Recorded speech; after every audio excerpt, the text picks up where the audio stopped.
Have you ever tried using one of these really beautiful foil dips, but no matter what you did, the foils bled together? What's up, nail crew? Today I'm going to walk you through how to dip your nails with a beautiful foil dip without getting the foils to bleed all over and bleed into your main dip color.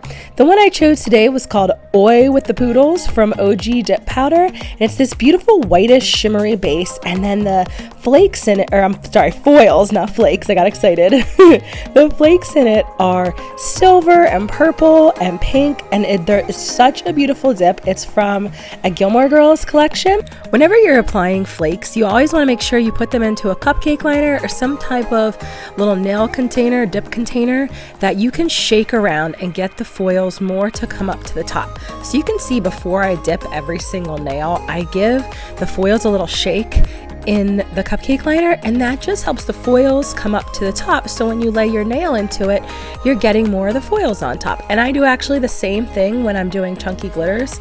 And I'm so sorry for my voice. My youngest got me sick, of course, because he was like coughing in my mouth when he was sick.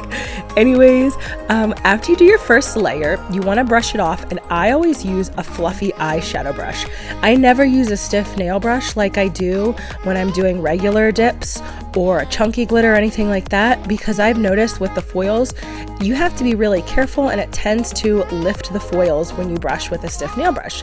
The other thing you notice that I'm doing, besides shaking up the cupcake liner, is I'm floating the dip base over top on each layer.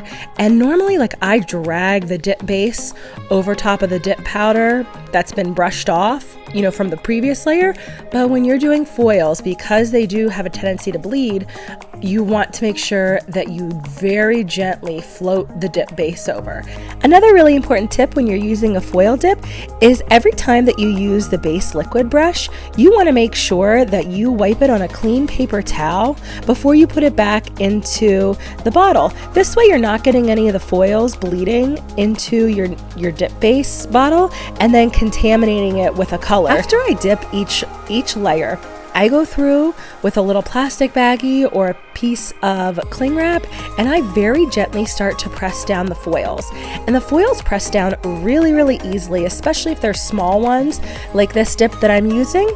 And you just very gently have to press them down, because once you put the clear over and kind of like press the clear in, it will be so nice and smooth that you don't have any sticking up. The very last thing that I like to do with foils before I apply clear over is I take my dip liquids and very gently just drop a couple extra like dots of base liquid all over my nail, and then use either an orange wood stick, a toothpick, or I also have this wax tool. I didn't have it out for the video. I keep forgetting to get it out when I go to do my nails. You can just take the little foils and then place them wherever you want. If you feel like your foil mani is missing some pieces of foil, and that's how you can get that really filled in foil dip mani look. Then, as you saw me do with the clear dip powder, I gently glided over the dip base over the nail and then poured over the clear. And that's really important for foils. You want to make sure that you pour the clear powder over when you're applying them. It really lets it soak in. And then once I know that I've really gotten the dip powder poured over, I will gently lay my nail on the top of the clear dip powder to just really, again, ensure that it's getting in between all like the little foils on the top layers. I left my buffing in just so you can see that doing the buffing and shaping with foils, you are not going to mess them up. And then after you're done, you can finish your mani like normal. Once you're finished buffing and shaping, you'll wipe off all your nails with isopropyl alcohol, then take your activator and your top coat and do your top coating as per the instructions of whichever liquids that you're using. Here's my finished foil dip mani. If you'd like to learn more about dipping your nails, check out this next tutorial. Thanks, nail crew!